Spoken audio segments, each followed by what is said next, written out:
Welcome everybody, and today I'm going to talk to you guys about what film is the worst film of 2014 and what film is the best of 2014 in terms of comic books. And as you guys should know, we've gotten 4 comic book films that were released in theaters. That is Captain America the Winter Soldier, The Amazing Spider-Man 2, X-Men Days of Future Past, and Guardians of the Galaxy. So let's get started with the video. Ranking at number 4 is The Amazing Spider-Man 2. Yes, I really shouldn't be surprised that The Amazing Spider-Man 2, of course, in my opinion, is the worst comic book film of 2014. Let's be serious here. The Amazing Spider-Man 2 was not going to be X-Men Days of Future Past. It wasn't going to be Captain America the Winter Soldier. And it was not going to be Guardians of the Galaxy. You see, I'm a fan of the Amazing Spider-Man franchise. I love The Amazing Spider-Man. And with The Amazing Spider-Man 2, while I still enjoy and like the film and I own it on Blu-ray, which is it's right behind me, there's no denying it, whether you're a fan of the Amazing Spider-Man franchise or not, this movie has a lot of problems. But the movie, in my opinion, ended up being better than I thought it was going to be. Now, I love Andrew Garfield, Emma Stone, Jamie Foxx, Dane DeHaan. The cast is fantastic. I love the actors and actresses that play their characters in this film. Mark Webb, I love Mark Webb. I do not blame the cast nor Mark Webb for the reason why The Amazing Spider-Man 2 did bad. I blame that on Sony. Sony did a terrible job with the marketing and editing aspect for this film. They actually spent the most money on The Amazing Spider-Man 2 when it comes to marketing it. Out of all the films Sony has ever made for any type of movie, whether it was Spider-Man or whatever, they spent the most money. And I really feel that Sony felt that this movie was going to be the best Spider-Man movie they were ever produced, and that it was going to beat the other 3 comic book films that we've gotten in 2014. But Sony got too cocky, and a major mistake that Sony did, this is part of the marketing thing, is they put the ending of the movie in the trailer, and important scenes that were in the trailer was not in the movie. I just don't get that. There was too many villains, too many plot points that ended up going nowhere, and it was really terrible. The movie really felt rushed. It just felt like Sony was throwing things in this movie. Now, I will say this, The Amazing Spider-Man 2 had some of the best action scenes I've seen in a comic book film, and Spider-Man looked fantastic. I think that's the closest you can get to Spider-Man looking like Spider-Man in the comics, and it had the best web-swinging scenes I've ever seen in my life. And Andrew Garfield and Emma Stone, great. And Dane DeHaan as Harry Osborn, I will say definitive version we've gotten of Harry Osborn. Now, moving on to number 3. Ranking at number 3 is X-Men Days of Future Past. X-Men is owned by Fox when it comes to the live-action films. And after X-Men The Last Stand and X-Men Origins, the X-Men franchise went downhill. And thanks to the wonderful Matthew Vaughn, who directed X-Men First Class, the X-Men franchise was revived. And he did not return for X-Men Days of Future Past, but Bryan Singer returned, and he fixed all the problems in the X-Men franchise. X-Men Days of Future Past was a wonderful film. I absolutely loved it. Hugh Jackman, amazing Wolverine. James McAvoy, Michael Fassbender as Magneto, and Professor X, just fantastic.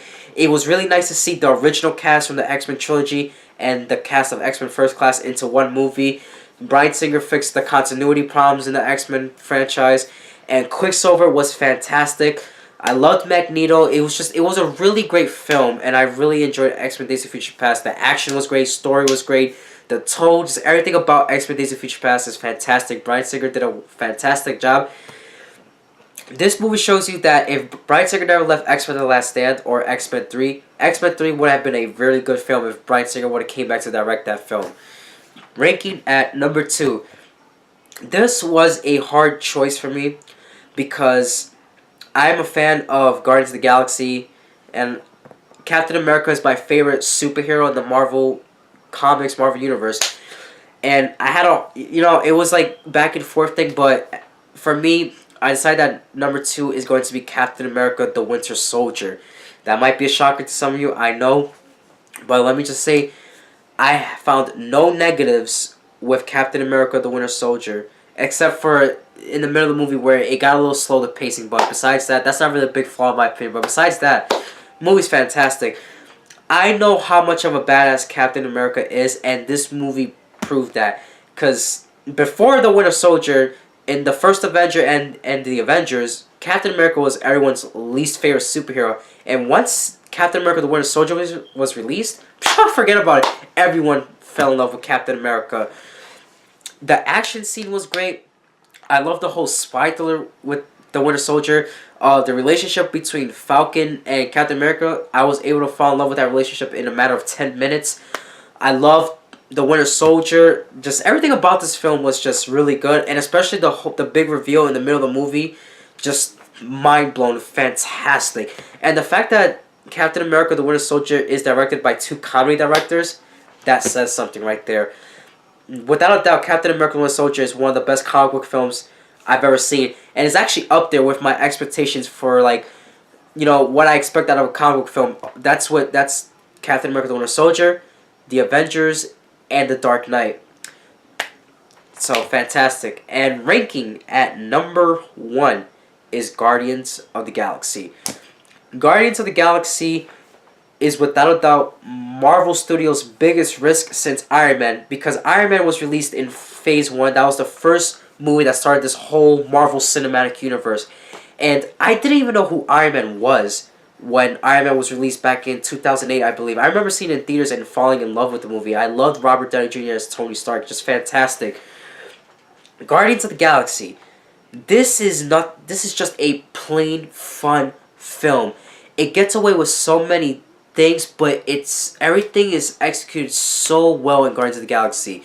And what I love about Guardians of the Galaxy is, like, there's not like that one star that, like, shines out. Even though Rocket Raccoon, he was the highlight of the film. You know, everyone had their moments, just like in the Avengers. This movie was basically like the Avengers, just in the galaxy, just in space. Zoe Saldana, fantastic as Gamora. Dave Bautista had some of the funniest lines in the movie, and he also proved to everybody that he can act. And Dave Bautista's portrayal of Drax is literally Drax from the comics put onto the big screen. Batista can act. He just fantastic. Vin Diesel as Groot, amazing.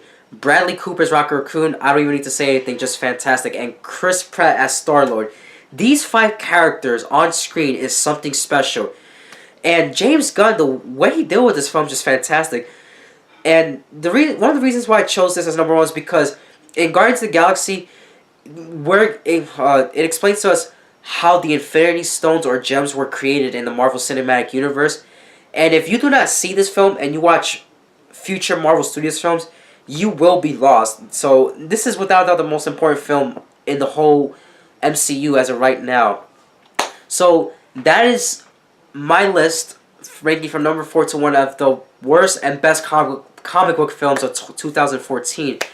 So you guys comment down below and let me know what you think about these 4 films. Put your list as what's the worst and what's the best.